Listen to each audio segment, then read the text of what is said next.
Sally's story is the terrifying tale of a young girl's sojourn into Satanism. You will feel the terror, tears, and trauma Sally felt when introduced to the darkness of evil.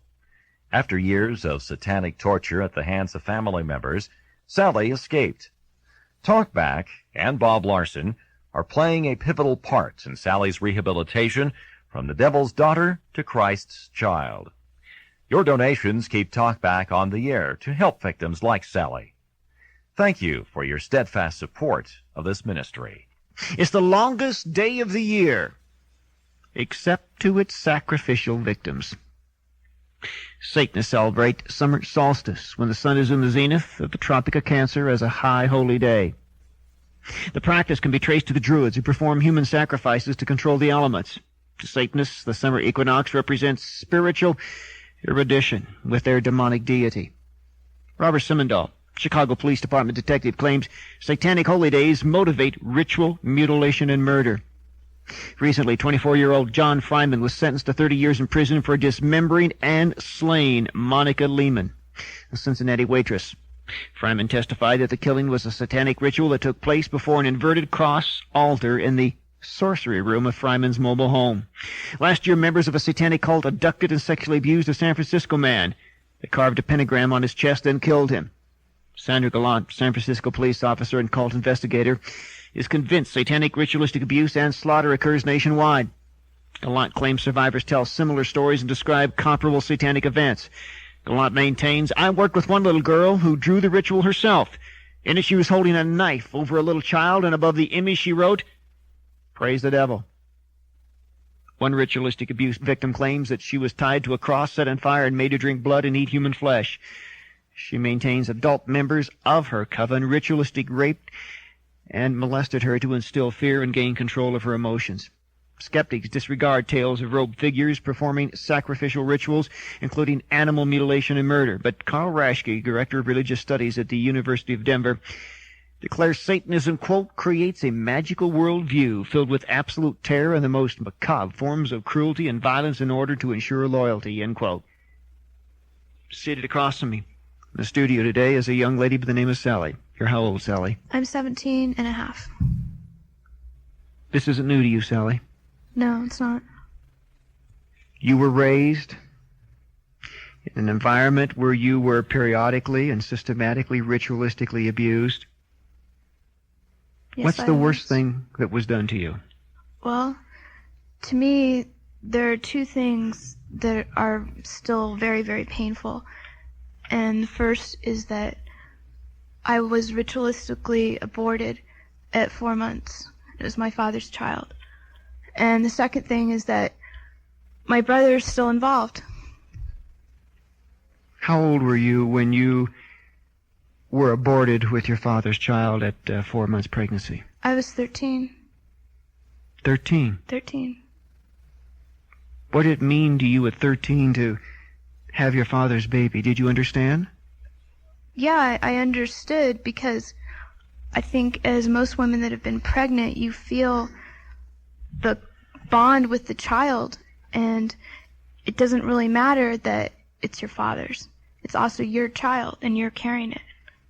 What's the worst thing you ever saw happen? I think it would be the ritual murders that I witnessed. How many? 12. How old were you when you saw the first victim ritualistically sacrificed? 13. How did you respond to it at the time? What was your emotional reaction? How did you comprehend what was happening? Well, at first, I didn't believe that this was really happening. And after the person that they killed was dead and the ritual was breaking up, I went over and I touched the body. And when I felt that it was really a human, I was just in amazement. It was like I couldn't even believe that this was happening. How did they kill the victim? Well, in my coven, it was generational, and we had a lot of professionals in our coven, and we had a surgeon, and they cut the victim all the way up the stomach, and they used surgical knives. They cut open the ribs, they cut the heart out, and they ate the heart. You saw them eat the heart? Yes, I did. What does it do to a 13-year-old girl? It destroys everything in your life, everything. You saw this happen another 11 times. How old were you the last time you saw it happen? I was about 14 and a half. Did they ever invite you to participate in consuming the human flesh? Yes, I was forced to. What part? The heart.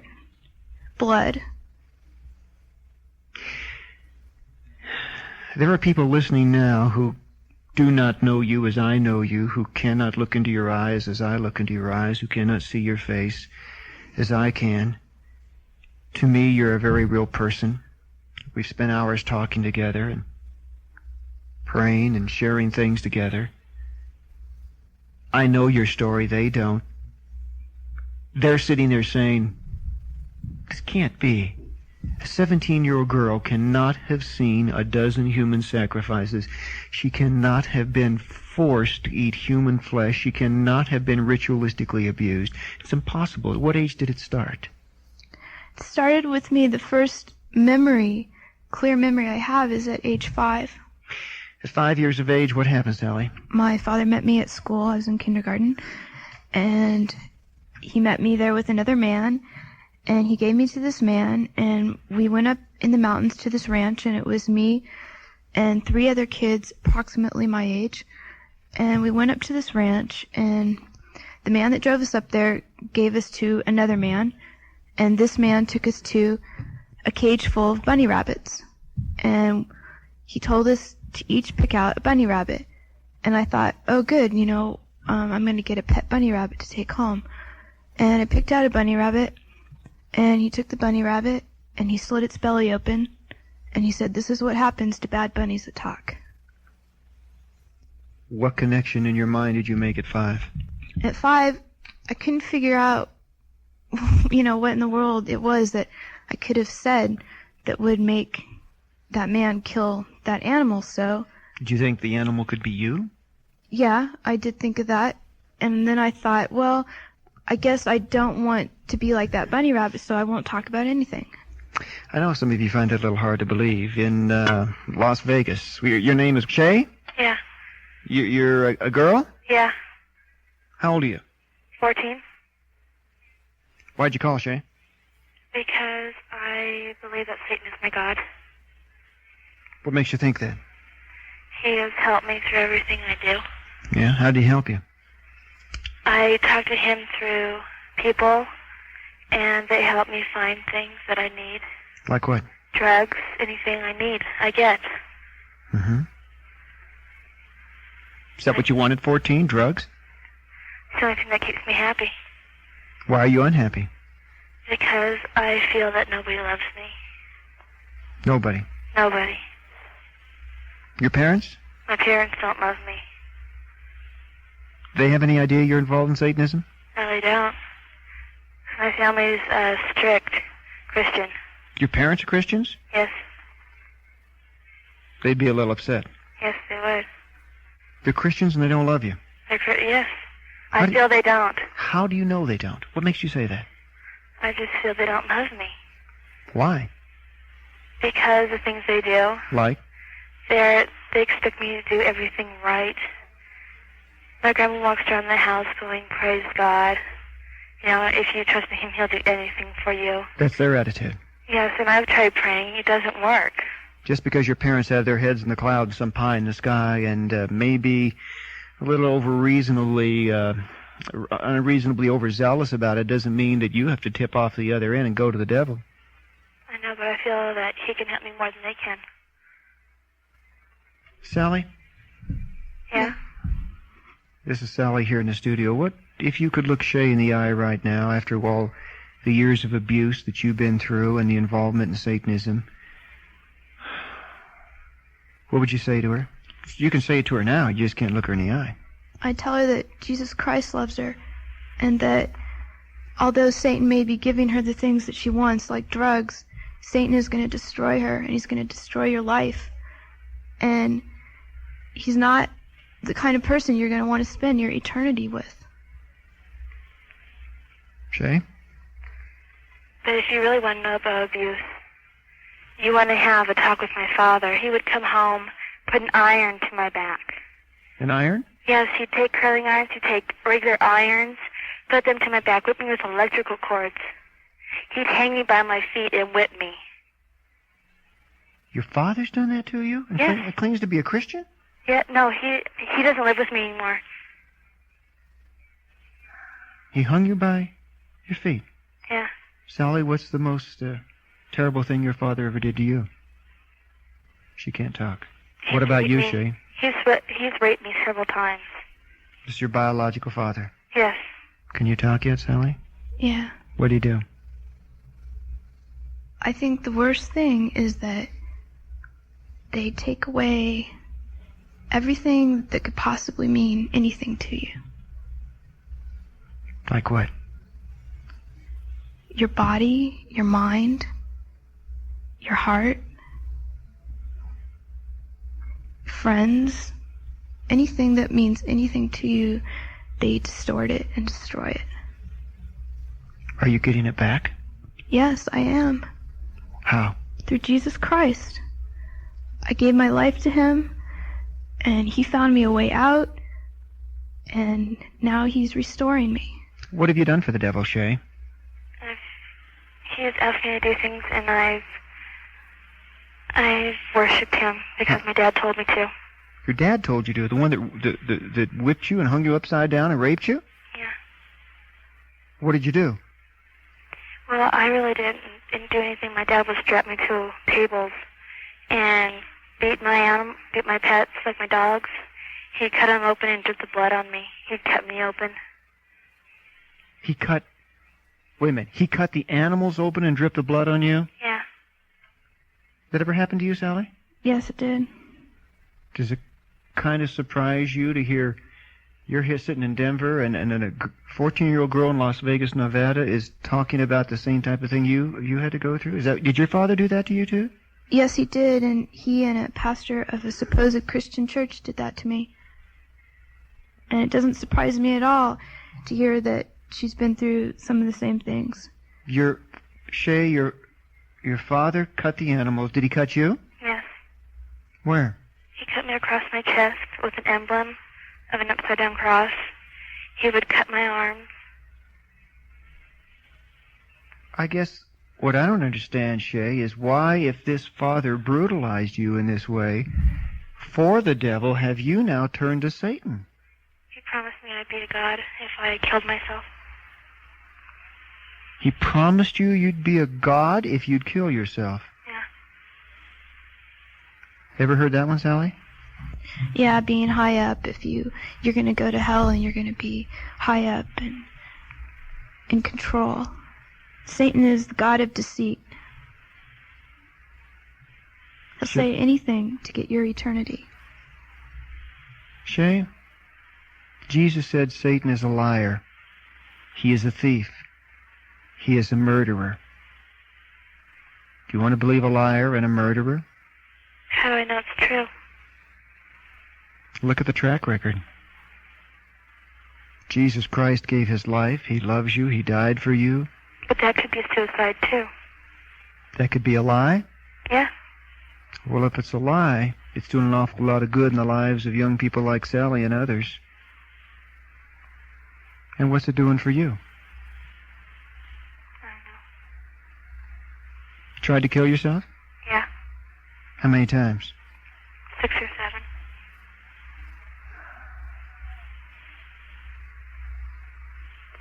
What's the worst thing you plan to do for the devil? Kill my parents. Kill your parents? What'll that get you?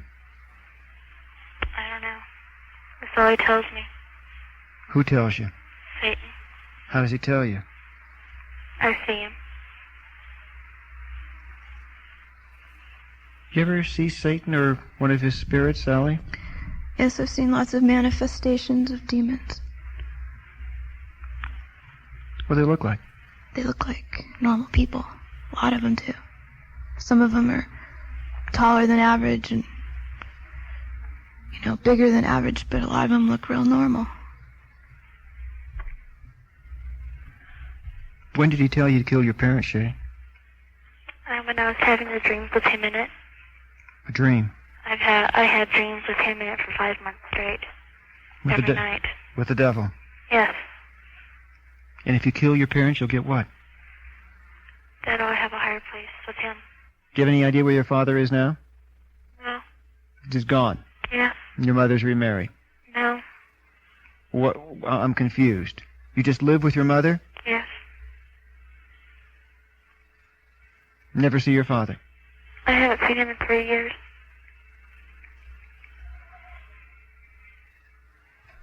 Sully, here in Denver, what do you say to Shay? Shay? Yeah.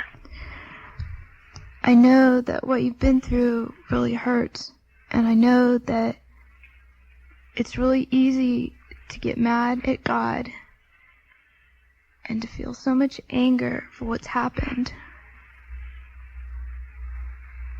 And I just want to tell you that there's people out there that love you, and Christ loves you, and Satan is not a God of love, and what you need is love.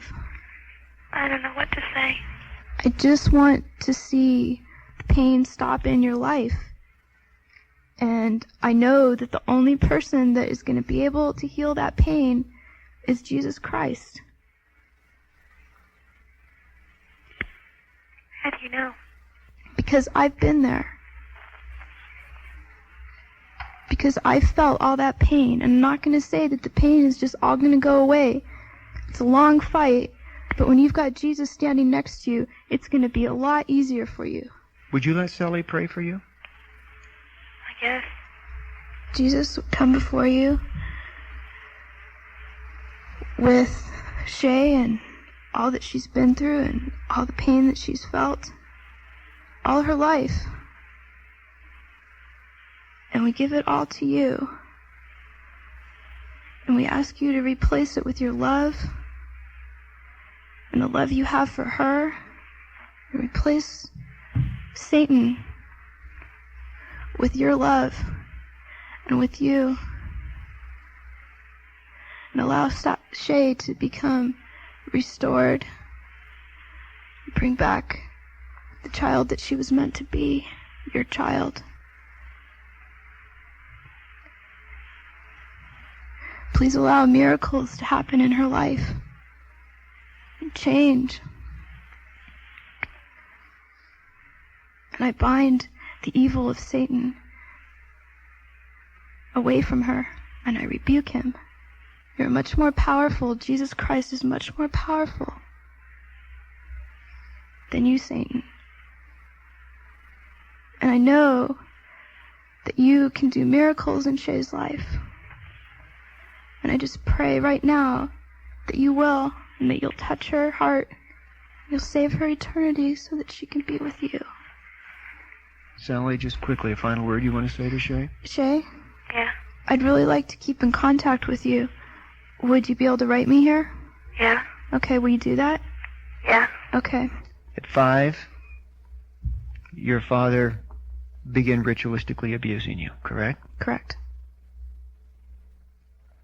You saw 12 human sacrifice victims. Yes.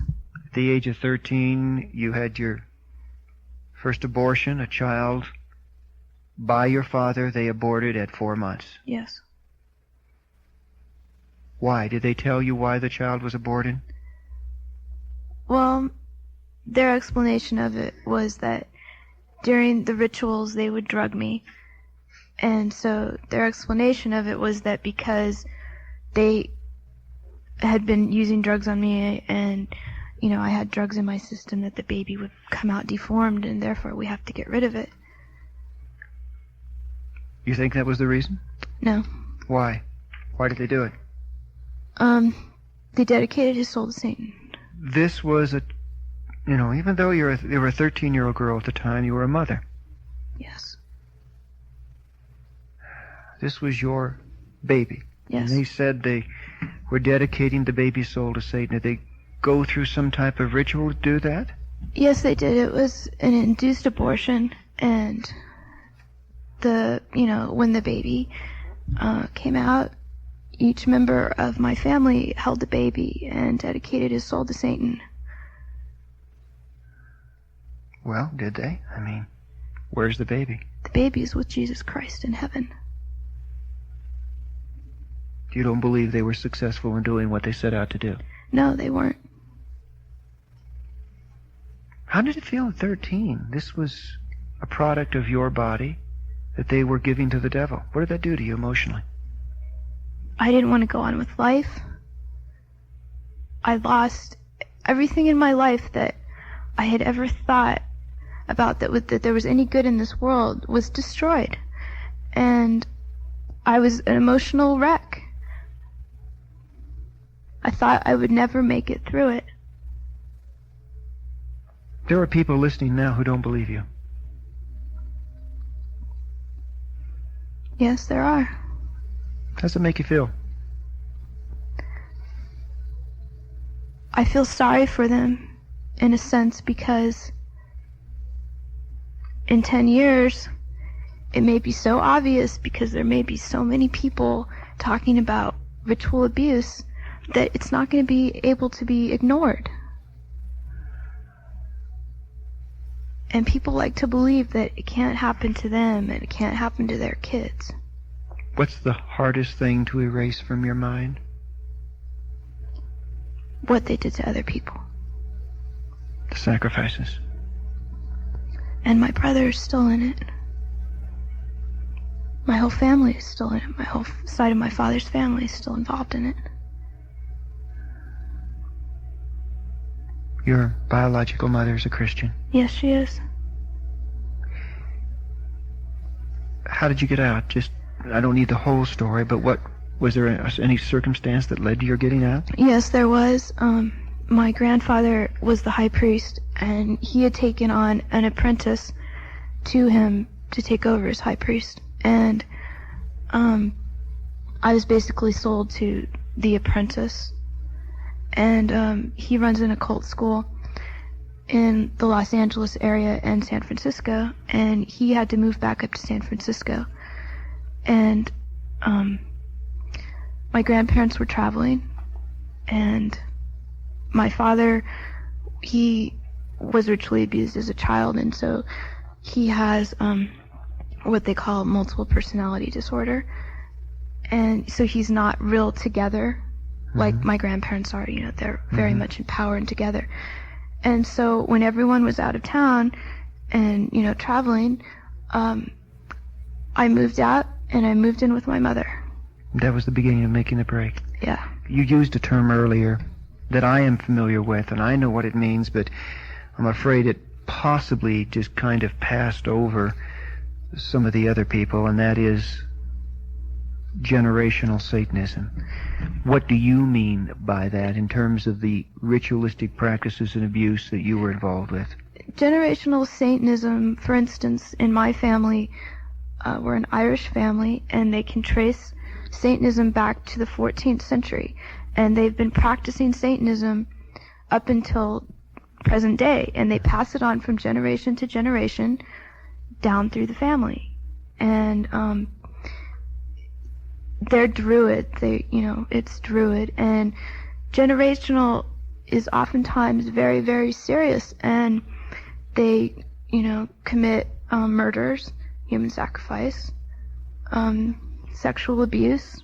At what age did you begin to realize that your father and your grandparents were into this kind of stuff? I mean, I know you were abused at age 5 and so on, but when did this finally dawn on you that this is something terrible and horrible? It wasn't until, I knew it was terrible and horrible just by the way I felt, but it wasn't until I was 12 years old that it was finally revealed to me that what they were worshiping was Satan. And by then, I was stuck. What was your relationship to your father like during this time, Sally? Well, in the satanic cult, I was married to my father. So he treated me like I was his wife. Married to him? Yeah. There is a satanic ritual in which the father and daughter will be married, and I mean, you actually went through a kind of wedding ceremony? Yes. How old? It was when I started menstruating. I was 12. It's usually around the time when the children are married to their parents. In this kind of Satanism? Generational.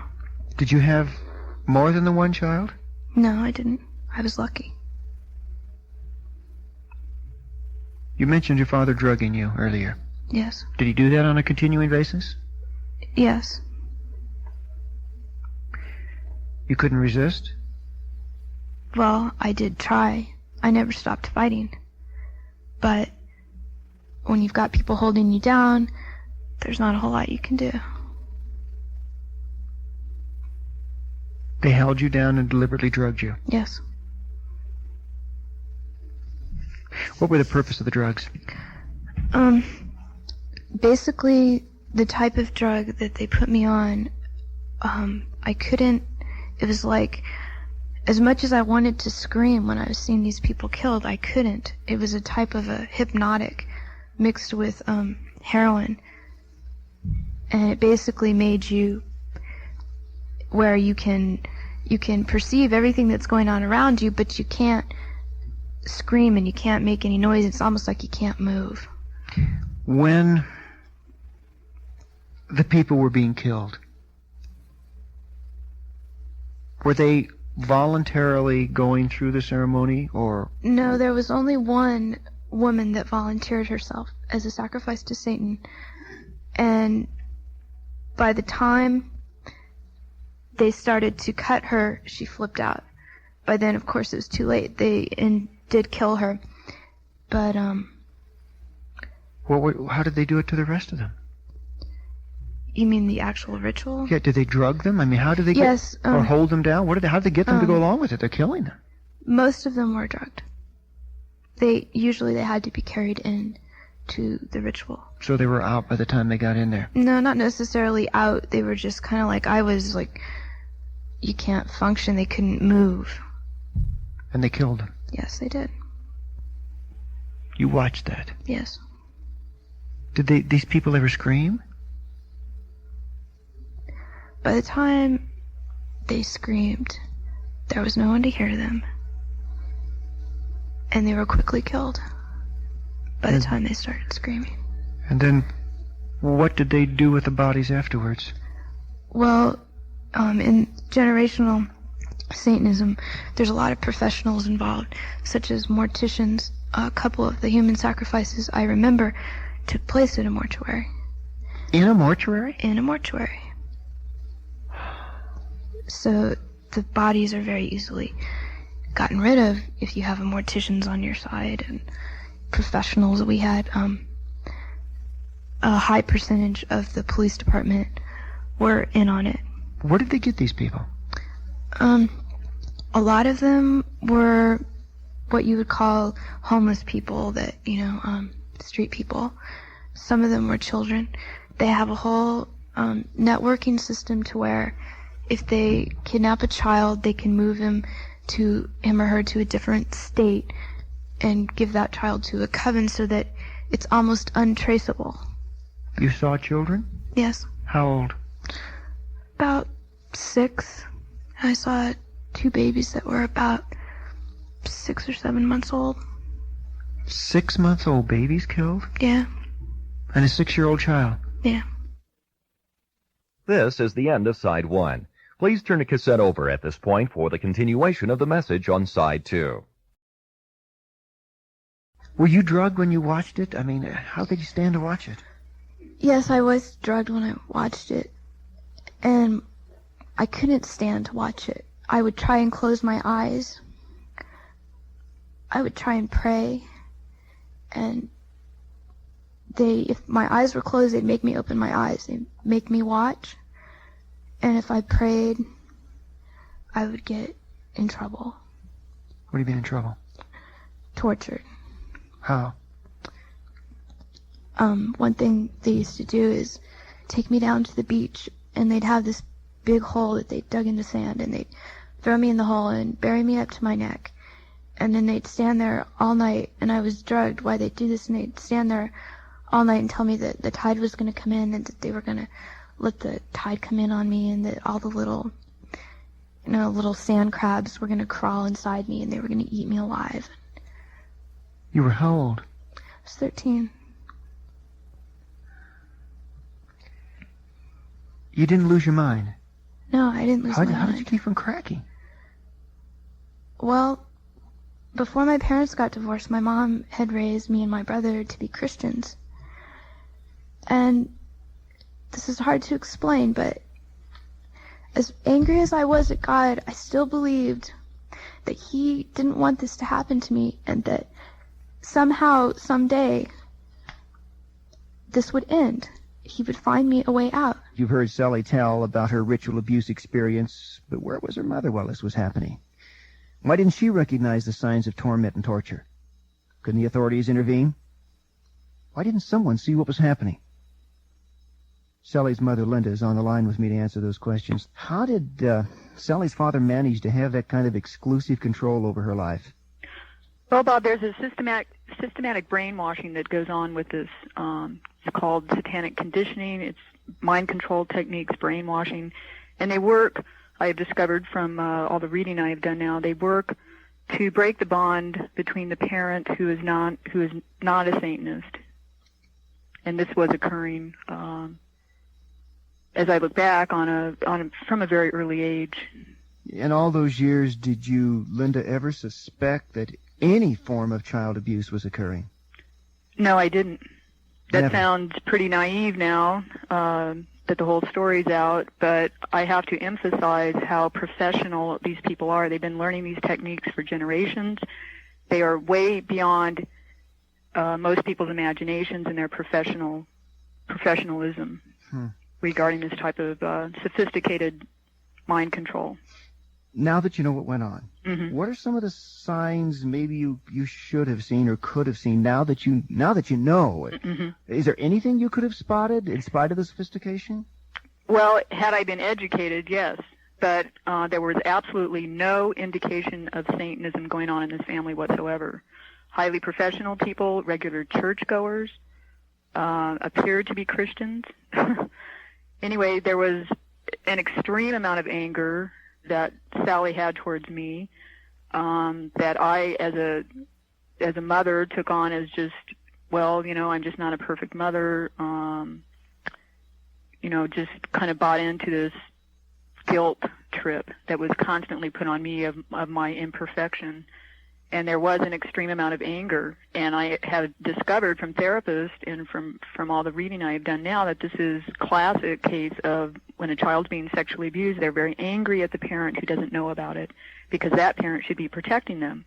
From the child's vantage point, that parent is really out to lunch. And if that parent does not recognize these signs, the child has very valid anger against that parent. How, Linda, are you dealing with the guilt now? Do you go through times when you wonder if it was your fault? Couldn't I have done something? Maybe I should have known. Whether or not that's legitimate or not, are you having to cope with that? Of course, and there is a tremendous amount of guilt, and of course the enemy would he's the accuser of the brethren. He would continually want to fight with that. However, the more I learn about this whole aspect of Satanism, which I was never educated on within the church or in any realm, the way the Lord allows me to work with the guilt and deal with the guilt is that lack of knowledge. I didn't understand that this type of societal person who comes off as a Christian and who is very professional and well respected in the community could actually be a practicing Satanist. I presume you've probably gotten yourself a kind of private crash course to find out what's going on in this whole thing. Yes, I have. What does the future hold for you and Sally? Where do the two of you go from here? Well, God is really good. I'd like to thank you right now for having done this show. This is the only show I know of in the nation who is dealing with this subject on a spiritual level, and I praise God for that. The future holds for us a work in this field. We are dedicated 100% to getting the word out to parents, pastors, teachers, everyone in society, what is happening in this realm. It's got to be dealt with. It has to be dealt with in the system. It has to be dealt with by the church. And we're trying to get a network here together of professionals and lay people here in this area to work throughout the nation with victims of this type of abuse and to educate and help the families. What about you and Sally as just two people, mother and daughter? What type of healing is taking place? What type of bonding is occurring? Well, that is a beautiful miracle. I have my daughter back. I felt that I had lost her for 15 years, and God is really, there's just such a love between us. Now that all the horror is out in the open, it actually, when it all came out, with me, it kind of made more sense that this was what was really going on, because I always had a feeling there is something really wrong here, but I don't know what. And that's about all I had. That was about the only indication I had. We got Henry in the line out there, and have a caller from Las Vegas. Henry. Well, I don't believe in the devil. Yeah? And I think it's just another way for people to get money, which you are known for. What do you think, Sally? Among other people. I'm not just going to pinpoint you. There's other people like you. Do you actually think I would take a 17-year-old girl who's had that happen to her, put her on the show to exploit her? Yes. Yes. Do you think she's lying? What I found weird about it was it sounded like she was reading from a script, because she did not stutter. She did not go, She didn't say, you know, like a lot of young girls do. She sounded like she was reading from a script, didn't mess up on one word. Very strange. Very strange. Henry? Yeah. Look, You didn't answer if I the were question. who you said I am and what you say I am, I would be defaming myself in front of my staff right now, but my staff... Your staff believes in you, and I'm grateful. That doesn't mean you're telling the truth. My staff beheld that young lady. Let me tell you, what that young lady had in front of her... With a script. You just shut up for a minute. With a script. Hey, mister, shut up. I'm sorry, but you're just really ticking me off. What that young lady had in front of her was not a script. She had a pile of Kleenex in front of her that was wet with her tears as she wiped them away continuously throughout the show. Where's That's the what she violin? had in front of her, sir, were Kleenex from Where's the wiping violin? away tears. I want to tell you, You're making me look bad now, right? that That's young what you're lady... trying to do. That young lady is a brilliant young lady. I was amazed at her articulateness as she sat there under the pressure of all she'd been through, a nationwide audience for 4 hours, and didn't flinch. All that happens, you heard an occasional sound of something banging. That was her and her nervousness kind of kicking under the table where the microphone was sitting. But that young lady is a bright, brilliant young lady. And the reason she is because when the devil wants to destroy people, he goes after the best and the brightest, because he knows they have the greatest potential to do good for God, and they have the greatest hearts of love to touch people. The devil doesn't want junk. He goes after the best, and he did it when he went after that young lady. Henry, zip it. Linda, am I lying? No. I'm, How does that make you feel? well, my heart's racing and pounding. But I have a question for Henry. It doesn't matter if you believe in the devil. There are people that do. And what do you do with Matamoros, Mexico? Fortunately, they did find the bodies there. And when you don't find the bodies, does that mean, I have a question for people who say, well, there's no bodies, where's the evidence? Does that mean you think Jimmy Hoffa is still alive? Good point. Yeah. I want to tell you something, Linda, and I mean it, and I don't say this gratuitously. Every time I've talked with Sally, to think that a 17-year-old girl who's been through what she has been through could be under the pressure to sit behind that microphone and share what she shared and open up and talk about it and do it so calmly and so articulately. First of all, you have a very lovely, a very bright, a very brilliant daughter that God has given you. And secondly, it's just to me an even greater testimony to God's grace that she could, after all she's been through, still have that kind of composure to tell her story. Well, she is a living example of God's love and grace and his miraculous healing powers. And the only way you can fight this battle, Christians, is for all of us to get together, network together, support one another, support this ministry, and let's fight this battle. Satan's got his underground. Let's get ours going. It must have occurred to you that some of our listeners blame you for what went on. How do you answer them? Well, I should explain that I didn't have access to my daughter or son for about 7 years. I saw very, very little of them. Is it because of a custody agreement? Yeah, a real loosely worded one, a very complex situation we really don't have time to go into now, Sure, but I saw very little of them. What have you done now that all of this has come out to reestablish the bond with your daughter? I'm thinking of other parents out there who may have had children who have been molested, abused, or had this some type of thing like this happen. What are the most important things you're finding to reestablish that relationship? Well, we spend a lot of time talking. I have believed everything she's told me. That's extremely important. We pray together. We read the Word out loud together. That has been just the greatest rebonding process through Jesus Christ. And we really just have experienced a newfound trust and love with each other. All the abuse has to come out in the open. The child has to tell the parent. The parent has to believe it. If you're a Christian, it shouldn't be that hard to believe, because you know that Satan will go to no depths of evil. He will go to any depth. Mm-hmm. And even if you're an Anton LaVey type Satanist, eventually you are going to discover how evil Satan is. He has many, many levels of deception. It's a good point, because there are many different kinds of Satanists. There are people from the most abjectly depraved to, as you've already pointed out, the most incredibly sophisticated, elitist kind of individuals. The devil doesn't wear one mask. Right. What are some of the things that Sally continues to tell you, things that maybe she's blocked out and forgotten? Do things like this come out from time to time? Well, I've spent an entire year of every day hearing something new. So, it hasn't stopped. But there's a real sophisticated, as I said before, a real sophisticated mind control and brainwashing that goes on that involves triggering. Anything can be used as a trigger. And a lot of the preschool cases we've seen throughout the country, they use this triggering effect to keep the child quiet.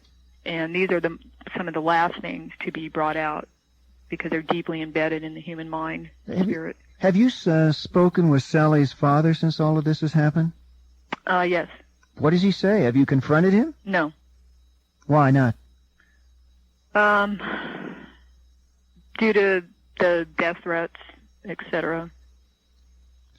The way the court system deals with this type of situation. Can a parent who loves their child and cares about the child's welfare still be victimized by this kind of thing? Yes. I love my child very much. As I said before, there was no indication that Satanism was going on. I had very little clues to the fact that abuse was going on. I had asked my daughter if she had ever been sexually abused, and she always answered no. A kid's going to answer that if they've been threatened. The threats are very real. The kid knows that. For the parents who are listening, for the parents who may suspect that there's some serious abuse going on, can you offer them some words of hope of what God has been able to do in your family? Sure. A working relationship, a day-to-day relationship with Jesus Christ is the most important thing for a parent to have. Whether satanic abuse is going on or not, that's number one. And because I do have that relationship with him, he was able to prepare me for this. He was able to, through his Holy Spirit, reveal to me things that otherwise I would have never known. And he is most able to make healing out of something this horrible and turn it around. The scripture says all things work together for good, and he's doing that in our lives. And I don't say that it's not hard. I have days where I can hardly get out of bed, but I know that we are being healed because of Jesus Christ and his blood and his love, which is just, he has been able to turn around this thing. Yeah, I have felt every emotion there is to feel through this whole thing, and yet Jesus Christ by his Spirit is giving me a supernatural love to want these people to turn around and come to know him. That's beautiful, Linda, and I thank you for your courage and Sally's courage. Sally, you and I have spent 4 hours together talking to America, but I want us to take a moment and just talk person to person with some parents, some teenagers who are listening right now. Did your mother have any suspicions what was going on?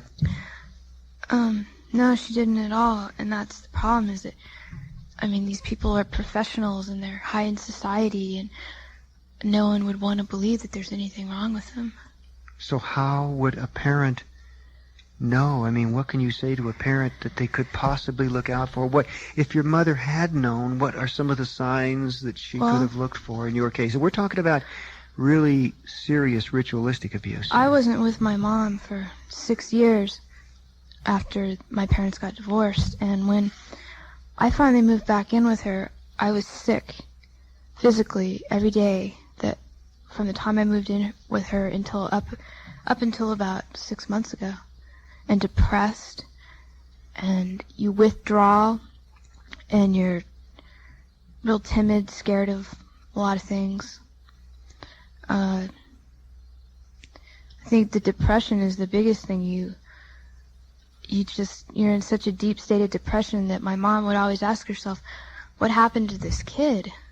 If your mother had asked you any time during those years, if she'd had a suspicion and she would have asked you, would you have told her? Well, she did ask me about sexual abuse. Mm-hmm. And I said no, because I was scared, and because it was so much more than just sexual abuse, that I was terrified. So she finally did ask me if my father was a Satanist. She asked me in October after spending a lot of time praying. And when she finally asked me, I did tell her. So if a parent asks a child, they will tell them in many cases. They do want them to know. I think they will. And the most important thing is you've got to believe the children. You have to. And when the parent discovers that their child has been involved in Satanism, how do they keep from freaking out? How do they keep from overreacting so that the child doesn't worry more that now they've upset their parent? Well, that's really hard. It's really important that they don't, though. I think a couple things are important to do, and that's one, if you're not a Christian, you should seek some Christian support and some help, through something like your ministry, through your ministry or in their community. And secondly, I think that they should try and find a good Christian therapist who's willing to deal with these subjects, because then you have to have someone outside the family you can talk to about it. Well, how did your mother react? Well, it really hurt me to see how much it hurt her. I mean, she was really, really depressed about it. And she still goes through that a lot because my brother's still involved. And then she felt guilty about it, and she went through all the feelings. And should a parent blame themselves if their child gets involved and they didn't know about it? No, they shouldn't, because Satan is so full of deceit, and he's so slick. He's so good at covering it up. And these people are too. And you can't blame yourselves. You just have to help your kids. When they talk about it, just help them. How does a parent not become paranoid that their kid is involved in something like this? There is a danger. Yeah, you can become real paranoid about, not trusting anyone and on and on. And I think you just have to set some guidelines. You have to think and be real logical and try not to get too paranoid, and yet keep your guard up. You have to be cautious, but you can't just not trust anyone, because there's people out there that are really good people, and if you get real paranoid, you're not going to be looking for them. Okay, a parent suddenly discovers a child is involved in Satanism. They want to take some steps to get their kid out of it. First of all, what shouldn't they do? What are some of the don'ts? Don't freak out and commit them to a mental institute. And I would recommend keeping them away from doctors that want to put them on prescription medications. Don't blame the kid. I mean, I think that... Did you carry a lot of guilt with you? You already probably blamed yourself. I mean, I feel guilty about so many things, because I sit around some days and I just think about all the things I should have done and all the things I could have done and da-da-da-da-da. And that doesn't help. And it doesn't help the kids to feel guilty. Why not commit the child? Why not institutionalize him? Is it because the doctor wouldn't understand? satanic ritual abuse? I don't think a lot of them do yet. I think it's still so underground. And I don't, I think it's really important that you have the support of your family when you're going through this, because you've broken the bond with your family when you get into this stuff. And it's really important that your family is there and you're all together and you're supporting each other, because you need each other.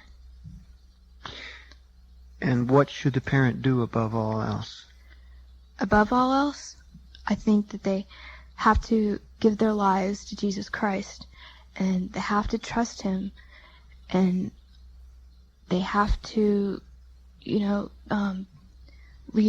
start living Christian lives if they're not already Christians. So if a parent discovers their child is in Satanism and the parent is not a Christian, what you're telling me is that they're at a distinct disadvantage to do anything about it. Yeah, I believe that they are, because the biggest power we have, spiritual power against this, is through Jesus Christ. Mm-hmm. And if you don't have that, you can't help your kid get out of it without Him. Some teenager is going to be listening to this message right now because a friend knew he was involved in Satanism. They're going to give it to him. What is the first thing you want to say to him? There's something better. And that no matter what you've been told by Satan that he's going to use you for, God has a greater thing for you to do. All right, he's going to answer. But Sally, you were abused, you were raped, you were ritualistically tormented and tortured.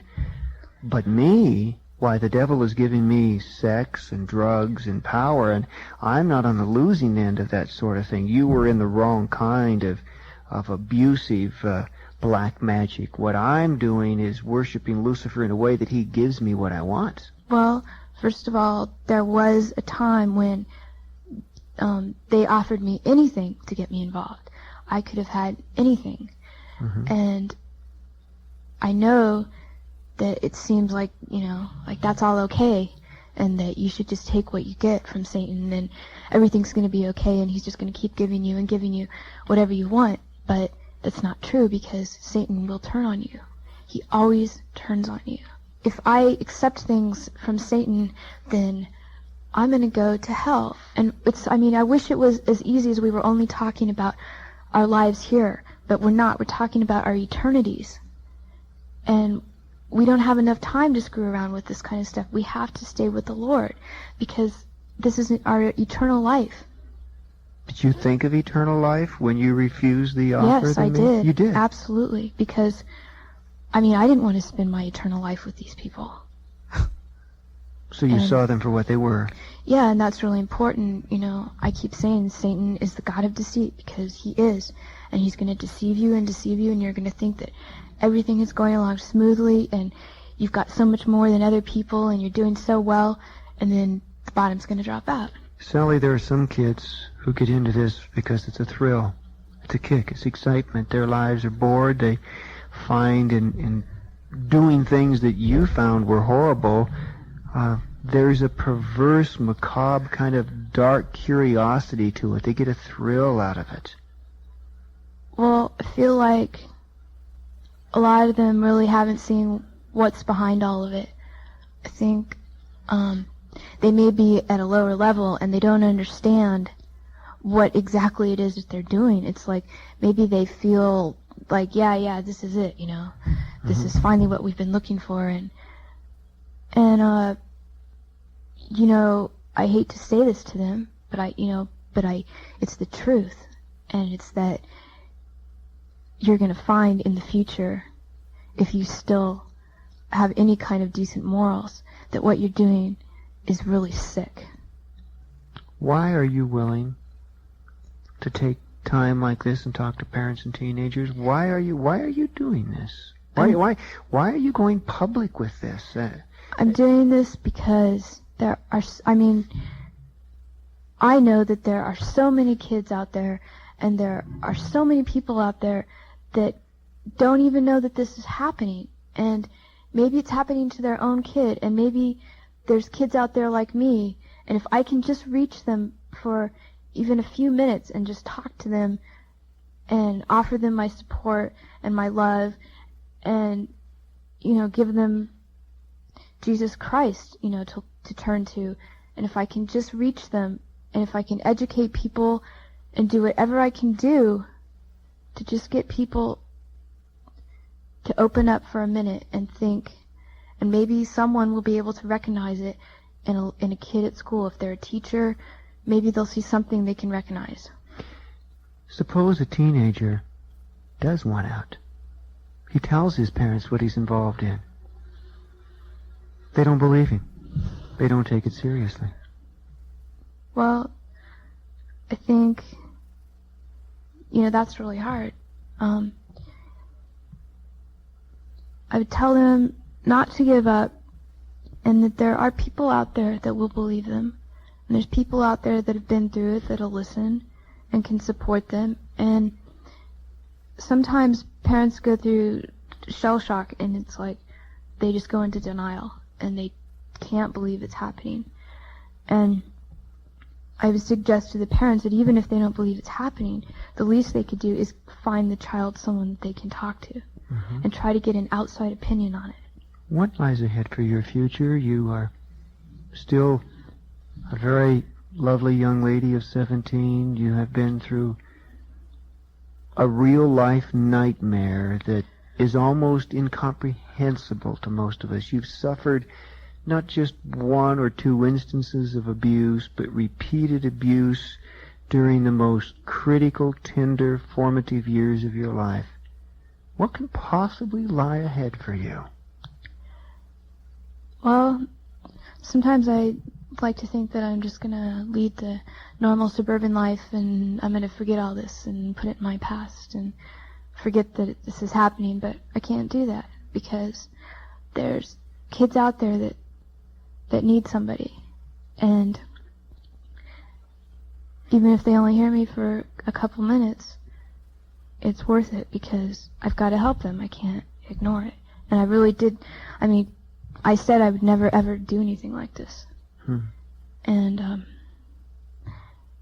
God said, yes, you will. I want to thank you for doing it, and I want to thank you for taking these few moments to talk to parents and teenagers, and I want to thank you for having the courage to do it. Sure. And thanks, Sally. Sure. As shocking as Sally's story is, it is not unique. Thousands of young men and women are caught in Satan's snare, victims of drug, sexual, and ritual abuse. Bob Larson is determined to keep this ministry on the air, available at all times to help those ensnared in this hellish nightmare. Your continuing commitment as a Communicator Club member is essential to alleviate some of the financial strain under which Talkback operates. How sad it would be for Sally and others like her to have nowhere to turn. Please help Talkback continue seizing souls from Satan's snares. Send your Communicator Club donation of $20 or your charter gift of $100 to Bob Larson Ministries, Box 36A, Denver, Colorado, 80236. Thank you for your prayers and support. This is the end of the message. For further information regarding other topics available on cassette and in printed form, write Bob Larson Ministries, Box 36A, Denver, Colorado, 80236.